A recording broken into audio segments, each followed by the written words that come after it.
Excuse me, ఏంటండి ఈ bill? 299 రూపాయలు అయితే 300 రూపాయలు వేసారు. కాదు సార్, కరెక్టే 300.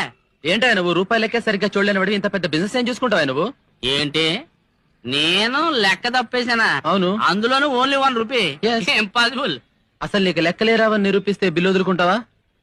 మీరు నిరూపించలేకపోతే డబుల్ బిల్ కట్టారా? నేనడి ఏరా రెడీ. ఓకే ఆ. ఓకే. నువ్వు ఇప్పుడు బట్టలు కొట్టి పెట్టావనుకో, పెట్టానండి.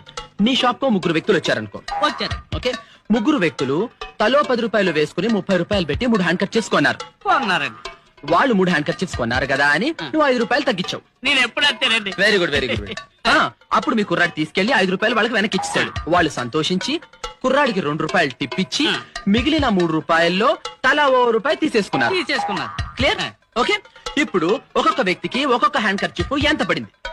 ఆ మాత్రం నాకు తెలియదేంటండి. ఆ. 10 రూపాయల్లోనూ తల రూపాయి వెనకొచ్చాను కాబట్టి 9 రూపాయలు అయిందండి. ఓకే, 3 9 ఎంత? 27 అండి. కుర్రాడికి టిప్ ఎంత ఇచ్చాము? 2 రూపాయలు. ఇప్పుడు 27 ప్లస్ 2 ఎంత? 27 ప్లస్ 2 29 రూపాయలండి. మరి రూపాయి ఏమైంది?